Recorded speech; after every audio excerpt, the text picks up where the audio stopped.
ክላሽ እንደሆነ እንኳን ታያሉ። ጠብቀኝ ጀግና ኮንክ።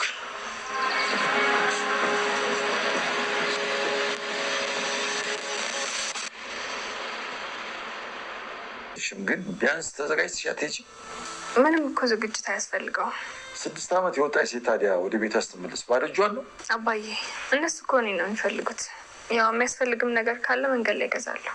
ከዚህ በላይ አላስገድድሽ። የምትፈልጊውን ገንዘብ ግን አስገባልሻለሁ። ለሱ ስጋት አይኑርሽ።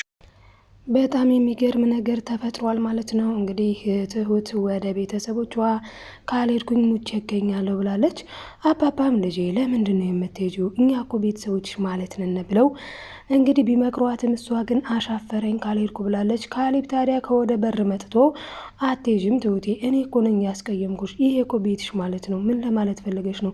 እኔ እኮ በጣም ስለምወድሽ ነው፣ ስለምዘናብሽ፣ ስለማከብርሽ እኮ ነው እንደዚህ የተናገርኩሽ። አንቺ ታዲያ ቂም ይዘሽብኝ ነው እንዴ? በእኔ ምክንያት ነው እንደምትሄጂው እያለ ሲያባብላት ነበረ ማለት ነው በዚህ ክፍል። ማለትም እንግዲህ ቀጣዩን ክፍል ይዤላችሁ መጥቻለሁኝ። አብራችሁኝ እንድትቆዩ በትህትና ጠይቃለሁ። ላይክ ሰብስክራይብ እያደረጋችሁ ቤተሰብ ያልሆናችሁ ቤተሰብ ሁኑ። እንግዲህ ካሌብ ትሁትን የፍቅር ጥያቄ ጠይቋታል ማለት ነው። እና እንግዲህ ካሌብ በጣም በሚገርም ሁኔታ ትሁቴን ከዚህ በፊት ሰው ማለትም ትሁት የምታፈቅረው ወንድ አለ ተብሎ ሰምቶ ነበረ። እናም ምን አይነት እድለኛ ነው ትሁት ያፈቀረችው፣ ምን የታደለ ነው እያለ ነበረ። ነገር ግን በጣም ትልቅ ነገር አበላሽቷል። ትሁት እንግዲህ ፍቅሯን ማለትም ካሌብን አፍቅራ ልቧ ውልቅ ብሎ ነበረ። ይህንንም ደግሞ ለአባባና ለኤዱ ሳይቀር ተናግራ ነበረ።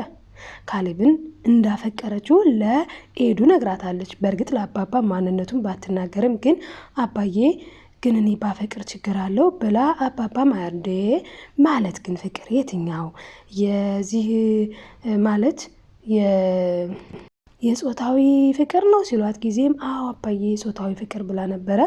እና ጥሩ ነው፣ መታደል ነው፣ ልቡ እኮ ንጹህ የሆነ ሰው ነው ፍቅርን የሚያውቀው ብለዋት ነበረ። ነገር ግን እሷ ብታፈቅረውም እሱ ግን ትልቅ ስህተት ሰርቷል። እሱም እንግዲህ ስለ ኤደንና ዳኒ መጣላት ትሁቴ ስትነግራቸው እንዴ ዳኒና ኤደን ተጣሉ እንዴ? በጣም ያሳዝናል። ዳኒ እንደው ታቦት ስር ቢሳል እንደው ቢወጣ ቢወርድ እንደ ኤደን አይነት ሚስት አያገኝም።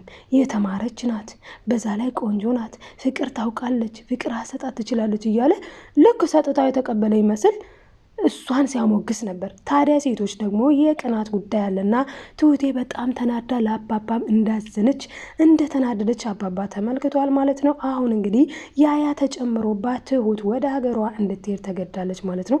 በዛ ላይ ደግሞ ከዛ በፊትም ቢሆን ቤተሰቦቿ ነይ ልጃችን እባክሽ ነይ እያሏት 6 ዓመት ሙሉ ከነ አባባ ቤት ስትሰራ የኖረችው ትሁት አሁን ላይ ወደ ቤተሰቦቼ ካልሄድኩኝ ብላለች። እንግዲህ አባባም ልጄ መሄዱንስ እኔ አልከለክልሽም አትጂ ብልሽ ማገድ ይሆንብኛል። ነገር ግን እኮ የሆነ ነገር ያስፈልግሻል እንዴ 6 ዓመት ሙሉ ኑረሽ ስትሄጂ ዝም ብለሽ ነው እንዴ የምትሄጂው? ለምን የሆነ ነገር አትገዥላቸውም ብሎ አባባም ጠይቆ ነበረ።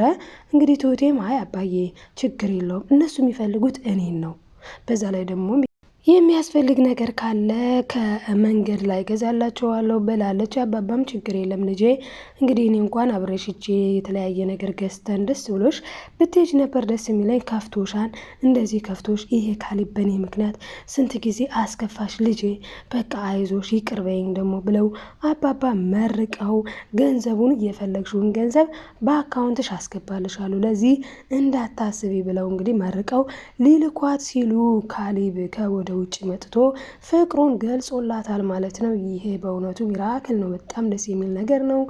ቤተሰቦቼ አባባ ደግሞ ምን ብለዋታል? የሚወድሽ የሚያፈቅርሽ አንቺም የምትወጂው የምታፈቅሪው ከመጣ ደግሞ የሚመጣን ድል ባለሰርግ እድርሻለሁ ብለዋት ነበረ። በጣም ደስ የሚለው ነገር ድል ባለሰርግ ይዳራሉ፣ እዚሁ ቤት ይኖራሉ ማለት ነው። እንግዲህ በዚህ ሰዓት ታዲያ ቲና ጨርቋን ልትቀድ ደርሳለች። ቲና በራሷ ቅሌት በራሷ ጊዜ ወደ ህይወቷ ያመጣችው ማለትም አጋቹ እንግዲህ አሁን ላይ 1 ሚሊዮን ብር ካላመጣሽ እኔ እና አንቺ አንላቀቅም እኔ በአንቺ ምክንያት ብዙ ነገር ደርሶብኛል። ስለዚህም እገልሻለሁኝ። ከዚህ በኋላ ደግሞ ገንዘቡን ሳትይዢ ወደ እኔ ለመደወል እንዳታስቢው እያለ በየደቂቃው የሚያስጠነቅቃት። እንግዲህ በጣም ይገርማል። የክፋት መጨረሻ ይሄ ነው ቤተሰቦቼ። የቲና ክፋት፣ የቲና በጣም ብልግናዋ በእውነቱ ማለት ነው። ባልን ያህል ነገር በቤት አስቀምጦ ሰው ቀን ውሽማ ዳኒ ሌሊት ካሌብ ባል እንዲህ አርጋ ታዲያ አጋቹን የሚያህል በላይ ሰብ ባይወርድባት ነበር የሚገርመው። እና ይሄ ሰማይ ሰበር የሚያህል ሰውዬ እንግዲህ ቲናን እያንቀጠቀጣት ይገኛል። ይሄንን አፈር ቆፍሬ በነፍስ ከነ ነፍስሽ ነው የምቀብርሽ። እኔ የምነግርሽን ነገር ስሚ። በአንቺ ምክንያት የገባውበት ወጥመድ ይሄ ነው የሚባል አይደለም።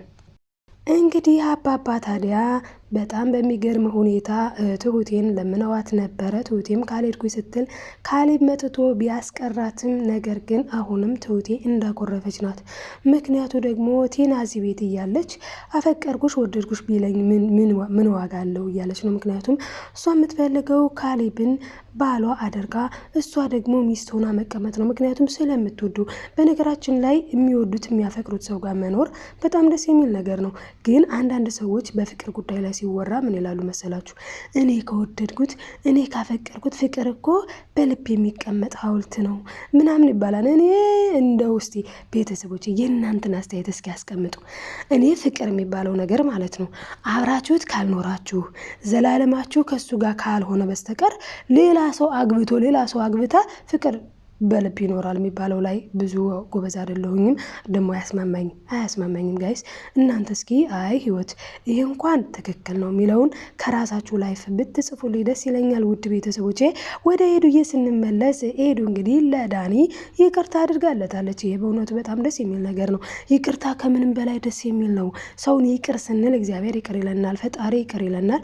እና እንግዲህ ሄዱዬም ደግሞ ዳኒን ይቅር ያለችበት ምክንያት በእርግጥ ሲጀመር እኮ ታርቀው ነበረ። በደህና እየኖሩ ተፈቃቅረው በቃ በፍቅር እየኖሩ ነበር። ነገር ግን አባባ ሳያስቡት በተናገሩት ንግግር ማለትም የቱን ልንገርሽ ቲና፣ መቼም በእውነቱ ቲና እኮ ሰው አታስተኛም እንዴ። አባባ የረሱትን ነገር ሁሉ እንዲያስታውሱ ነው የምታደርገው። ሲጀመር አልረሳም አባባ። እሷ ግን የረሳ ሽማግሌ ሁሉ ነገር የረሳ መስሏትኝ አንተ እኮ ማስታወስ አትችልም፣ ምንም እኮ አላረኩም ስትል ነበር። ውይ ቲና ተይኝ፣ በቃ ተይኝ ነው የምልሽ፣ ተይኝ። የቱን ልንገርሽ፣ የቱን ላስታውስሽ? ምግብ ወጥ ፊቴን የለቀለቅሽውን ላስታውስሽ? ውሃ የደፋሽብኝ? ብቻ ብዙ ነገር ባሏት። በዛ ሰዓት እንግዲህ ዳኒ በጣም የደነገጠው ነገር ነው ወይስ ዳኒና አንቺ ፊት ለፊት ስትማግጡ የነበረውን ብሏታል። ይሄ እኮ ልብ የሚሰብር ነገር ነው። እውነት ለመናገር ግን አባባ ልበ ንጹህ እንደሆነ ነው የተረዳሁት። እንዴ ማንም ሰው ቢሆን የልጁ ሚስት ከሌላ ሰው ጋር ስትባለግ እያየ ታግሶ ዝም የሚል በጣም ጀግና አባት፣ በጣም ማለት ነው ሚያስተውሉ አባት። አሁን አጋቹ ባለፈው እንደዛ ካገተ በኋላ ሲንበጣረርባቸው ነበረ አግቷቸው እያለ። እሳቸው ግን ምን ሲሉት ነበር? ልጄ እንደራደር፣ ገንዘብ አይደል የምትፈልገው እያሉ በሲስተም ያወሩት ነበረ። ኦፍ ኮርስ አሁን ላይ ምን ይላነኝ አንተ ሽማግሌ ውጭ ላይ ስትሆን ደግሞ ጭራሽ በርትተሃል ምናምን አለ ማለት ነው። አባባ ምን አሉት? ወንድ ነህ፣ እስኪ እንተያይ፣ ጠብቀኝ፣ ቁጭ በልና እኔ በጉልበትም ከመጣህ በጉልበትም ችግር የለብኝም። ነገር ግን በጉልበት እንዳለልክ አንተ እንደምትለው መንግስት ያለበት ሀገር ነው የምንኖረው። ስለዚህ በጉልበት ሳይሆን በጠብቀኝ፣ እዚሁ ብቻ ወንድ ከሆንክ ጠብቀኝ ብለውት ነበረ። ነገር ግን ልጁ ዘሮጥ ስለሆነ ሄደ ማለት ነው፣ ሮጠ እንጂ ፖሊስ ጋር ደውሎ ያስይዙት ነበረ። ምንም ከሱ ጋር መታገልም አያስፈልግም።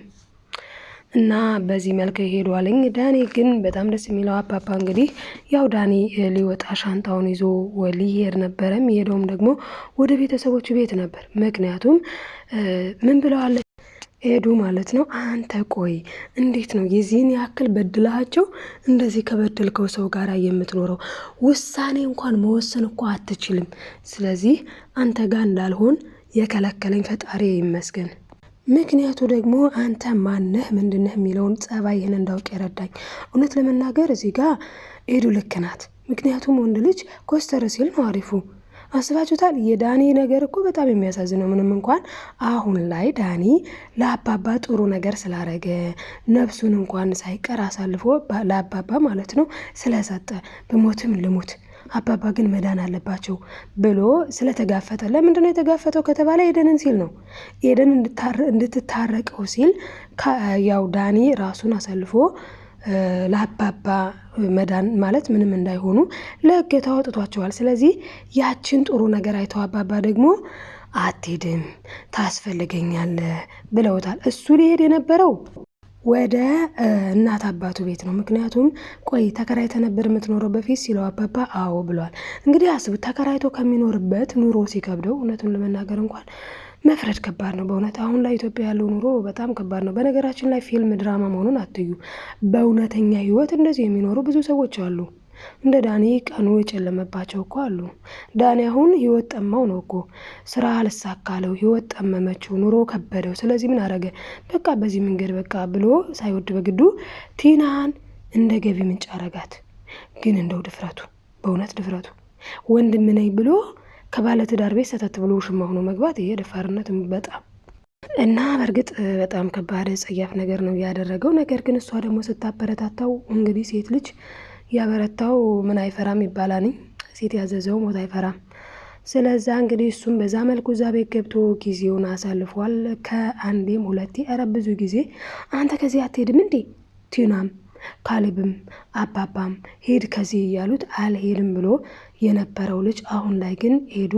አንተ በራስህ ቆራጥ ውሳኔ እንኳን መወሰን ያቃትህ፣ ከአንተማ እንኳን ፈጣሪ ገላገለኝ ስትል እሱም ቆራጥ ውሳኔውን ወስኖ ከዚህ ቤት ለመውጣት ሻንጣውን ይዞ ተነስቶ ነበረ።